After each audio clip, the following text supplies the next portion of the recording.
بسم اللہ الرحمن الرحیم۔ السلام علیکم ویورز، آج میں آپ کو نفس کی طاقت اور شہوت کو زیادہ کرنے کے لیے ایک بہت اچھا اور بہت ہی آسان نسخہ بتا رہا ہوں، جس کو آپ یوز کر کے اپنی نفس کی شہوت اور ڈھیلے پن کو ختم کر کے شہوت بڑھا سکتے ہیں۔ شہوت، بہت سے مریض ایسے آتے ہیں ہمارے پاس جو یہ کہتے ہیں کہ ہمارے شہوت اس وقت ڈاؤن ہو جاتی ہے جس وقت ہم بستری کے لیے تیار ہوتے ہیں۔ اس وقت تھوڑی دیر میں ہی پہلے سٹینڈنگ ہوتی ہے، سختی پیدا ہوتی ہے، اس کے بعد فوراً نرمی پیدا ہو جاتی ہے، نفس ڈھیلا پڑ جاتا ہے۔ تو اس کے لیے یہ نسخہ ہے، یہ بہت اچھا مفید مؤثر نسخہ ہے۔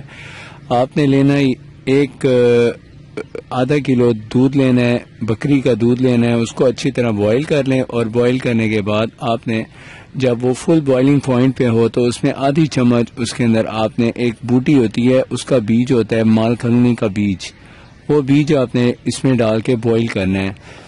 جب ایک دو ابالے آ جائیں، ایک دو دفعہ بوائل ہو جائے، یعنی 30 سیکنڈ تک وہ بوائل ہوتا رہے، اس کے بعد آپ اس کو اتار کے اس کے اندر تقریباً آدھا کلو اگر بکری کا دودھ لیا ہے تو پھر آپ اس کے اندر 3 سے 4 چمچ گڑ کے ڈال دیں۔ بس اب یہ تیار ہو گیا۔ اس کو آپ نے روزانہ اس وقت پینا ہے جب آپ نے دوپہر کا کھانا کھائے ہوئے 2-3 گھنٹے گزر چکے ہوں، اس وقت آپ اس کو پی لیں، اور اس کے بعد تقریباً 30 منٹ بعد دانت ضرور صاف کریں اور اپنی صحت کا خیال رکھیں۔ انشاءاللہ اس کے استعمال سے آپ کے نفس کی سختی بہت زبردست ہو جائے گی۔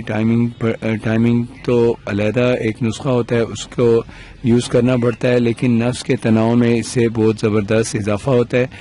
اور ساتھ میں آپ کو اس کی ایک اور خاصیت بتاتا چلوں کہ وہ یہ ہے کہ اگر بہت سے ایسے مرد حضرات ہوتے ہیں جو ایک بار ہم بستری کر لیں تو اس کے بعد جسم میں ان کے تھکن، درد، ویکنس ہو جاتی ہے، اس کے استعمال سے جسم کی تھکن، درد اور ویکنس بھی ختم ہو جاتی ہے۔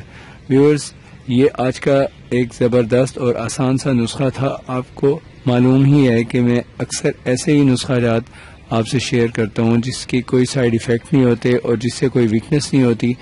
تو مجھے آپ کا جو